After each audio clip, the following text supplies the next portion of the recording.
Figma stock, FIG, just IPO'd a few weeks ago, and arguably if you've been any of the recent shareholders buying the stock, it's been an ugly ride because just from the first day's close, it's now lost over 50% of its value. And this might just be an example of how IPOs are frequently overpriced.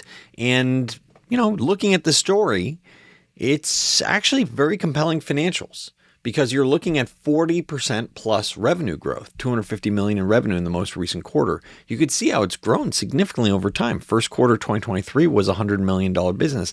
Now it's $250 million business in the most recent quarter. You could see they're growing their customer base, the folks that are paying $10,000 on an annualized basis, folks that are paying $100,000 on an annualized recurring basis, both of which growing nicely. So the core customer base growing nicely, and their net dollar retention. So think about this as their customer base that's recurring and then spending more. So even without getting any new customers, that core customer base is very sticky and spending more, around 30% more. So, you're looking at this strong growth, strong retention, increasing numbers of customers that are paying more. And this is a company generating positive free cash flow, has a sizable $1.6 billion cash balance. So you're not at risk really of going out of business suddenly when you have this amount of cash hoard and positive free cash flow. When I look at it in terms of thinking about the quality of this business, I leverage Flash, my free-to-use AI assistant. It says broadly it's actually pretty high quality score for Figma. And what's really interesting is it says it has a 10 out of 10 for market position. And, so that gets me curious. I want to learn more about what does Figma do? Where do I think the stock can go going forward? And so in the very brief intro, I've talked to you about how the stock's gotten hammered and how overall, even leveraging AI, the best that AI can do in terms of analyzing businesses, it's saying, the quality seems good here. So what's really going on? And that's why this video, we're going to talk about what does the company do, and then we're going to talk at the very end, thinking about the valuation, putting it through my own personal checklist, where it possibly fails, where it possibly meets, and thinking about these dynamics. Overall, my conclusion, if you don't want to watch the whole thing, my conclusion is that it's going to be too expensive for me. The valuation is still quite rich. Wouldn't surprise me if the stock loses a lot of value over time. That said, I do find this as to be a very interesting business because, as I'm about to talk about, they have this dominant market position, particularly with this user interface, user design software, where they have something like an 80% market share. And it otherwise does meet key aspects of my checklist. And so that's where it's the trade-off of, it's maybe I'm too much of a value guy. At the same time, there's a lot of very favorable aspects looking at this company. As always, my name is Daniel. You're watching Unrivaled Investing. Let's keep going to understand what's going on with Figma stock. And so this was from the report when Adobe tried to acquire Figma a few years ago, where one of the UK competition authorities, they put together their own study and found that they had the leading product design software, accounting for over 80% of the market. That's incredible when you're talking about market share like that, saying Adobe XD was only 5 to 10% market share and that Sketch was, just a couple percent, and that those three were the vast majority of the industry. So if you wanted to leverage, software that makes it easier for user interface, user design, it's really going to fall to Figma. And part of the key aspect here, and you could see one of their customer wins here is Netflix, where, someone says, okay, this is how I envision it. And you could see they sort of sketch it out. This is what I want to do. This is what I want it to look like. And then boom, it starts to help you. It helps you build it, and then you can make it happen. So this is a key aspect. It's interesting to reflect that a lot of folks may not realize they've indirectly benefited from Figma, but when you have something like Netflix, and Netflix isn't the only one, there's several major banks that leverage them, a firm buy now pay later type of solution, they're leveraging Figma. And a key aspect of what makes Figma powerful is this cooperative dynamic, which is that you can have multiple people operating real time in terms of the user interface, user design aspect, saying, okay, well, wait a second, this is how we actually want it to flow.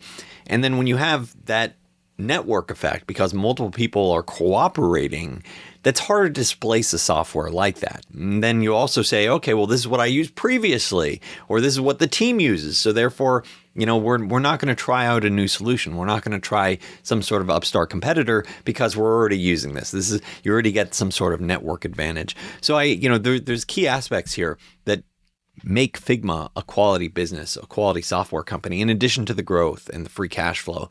They've also launched several new products. They've talked about Figma Buzz, which is about creating visual assets at scale. So this is leveraging AI, but that it keeps your brand consistency, because you might have some sort of brand and you don't want to be mixing metaphors, signals. It's sort of like what Warren Buffett talked about, how you don't want to go to an Italian restaurant and ask for a cheeseburger. It's when you're talking about brand consistency, you want to make sure if the AI is generating something that's supposed to work with your experience, that it fits, it's not out of place. Then there's also Figma sites. So once again, leveraging AI to build and publish new websites. Personally, I'm not quite sure.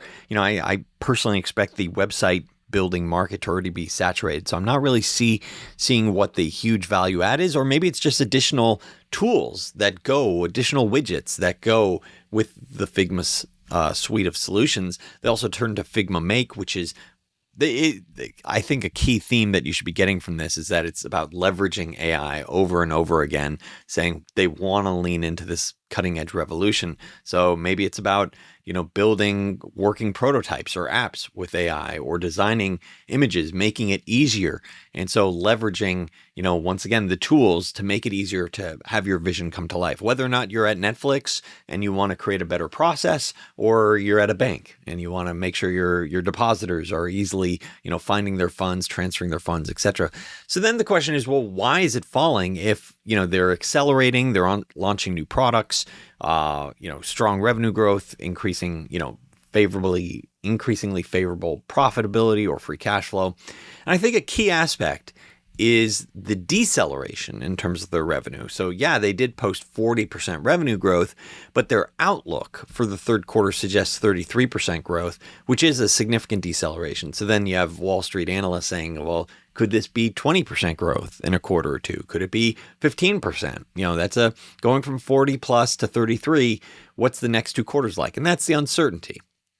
Then once again, leveraging Flash, free to use. I strongly encourage folks to check this out, because if you're not really used to looking at companies or thinking about it, even if AI isn't perfect in terms of thinking about, what's the range of outcomes, it can put on your plate like, hey, here are some key aspects that you may want to consider for any company. And we now with Flash cover any company in the world, and you can get your reports for free if you're interested, or at least a handful of free reports. And what we're looking at, the key risk when we're looking at Figma is that, number one, a very rich valuation multiple. And when you have this rich valuation multiple, the stock is priced for near perfect execution. So any deceleration beyond the current expectations are causing, investors to get nervous. You could easily see a situation where it's trading closer to 20 or even 10 times sales versus the rich valuation where it is now. So that is a super important data point. I think it's less about the competitive threats from, let's say, Adobe, which frankly has sort of seeded this market to Figma. And it's more about, this is, super richly valued, or at least it was. So then the question is, well, where does Figma go from here? And as always, this is not financial advice. And just literally, I think it was 2 days ago, Joanta, a premium Unrivaled subscriber, wrote, "Long live Daniel and the Unrivaled Nation. Honestly, this is incredible." She was talking about a stock that I previously bought for myself and I called out. That's up, I think, around 500%. So she was, very, very happy with that. And then this follows Sebastian, a premium subscriber, who said, "Thanks for giving us an affordable platform to not only follow your investment ideas, but more importantly, ask questions along the way." That is a comment about the premium tier, where you can get access to the Discord, post your questions, have some thoughts. And, key aspect here for folks to think about is that I will be raising the price for the premium tier in October. So now's the time to lock it in. And once you subscribe, you're locked in at the favorable rate. So that's that was the commentary there, is that folks can post their questions and I share my thoughts in real time when I'm looking at companies and analyzing them in our Discord.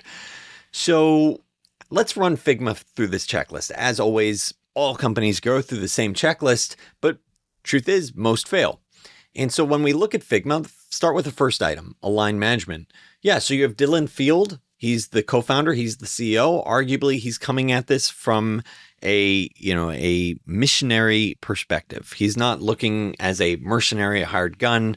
He's a creator. He's a builder. He likes this. This is his baby. So I view this as, he owns a huge stake in the company, has voting control.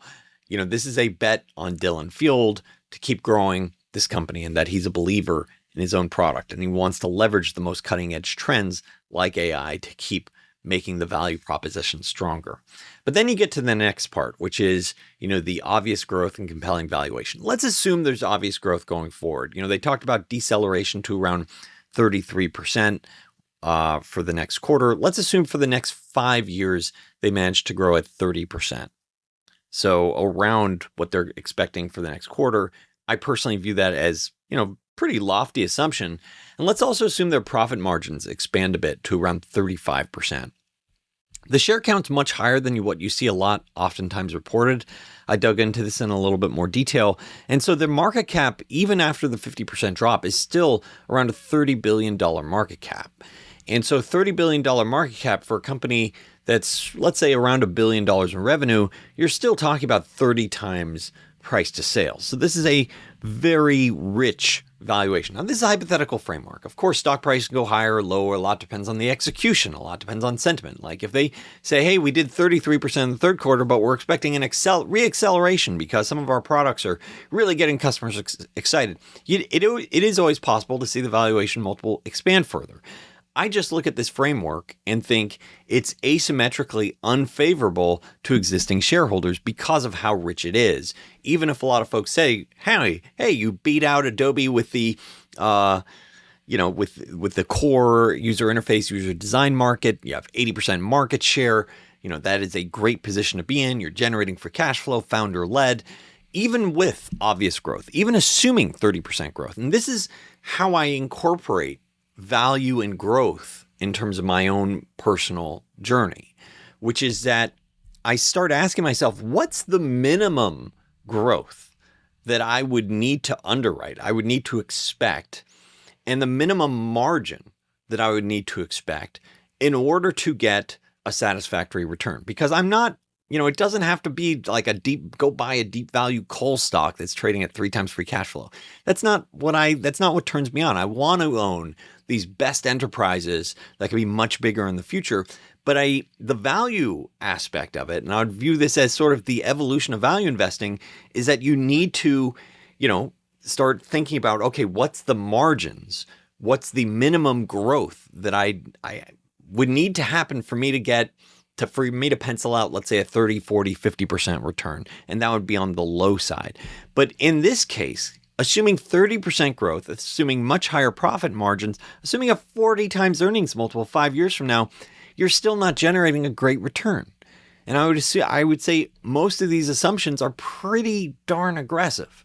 So saying only 40% upside versus, let's say, much more conservative assumptions, getting you to still 50% plus lower. So I think for a value-oriented growth investor like myself, and there are companies that I own that are growing at a similar clip to Figma, but just trade at a much lower multiple, trade at like 2 times sales versus 30 times sales. So there's a disconnect with Wall Street enthusiasm.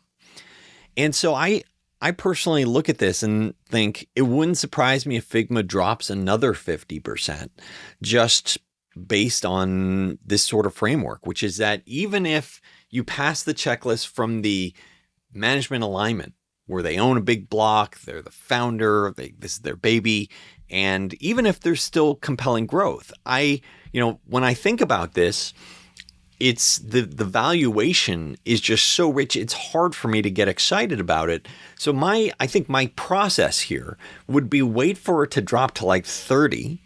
And then at 30, start thinking more, how confident am I in these different growth rates and these different margin assumptions? And that's when I would revisit it. Because at this point, it's really super tough to pencil out a situation where it's favorable. I think there are situations where it's much more favorable risk reward, which I'm sharing with my subscribers at Unrivaled Investing. I do occasionally call out a company, that I bought, and I share here in full disclosure. Like OSCR is a recent one. Full disclosure, I own shares of OSCR Health. And so I hope this video has been helpful for you. Thank you so much for watching. I'm grateful that you're here. If you have any thoughts about Figma, any sort of feedback, commentary, feel free to leave it below and I'll check it out. Thanks so much.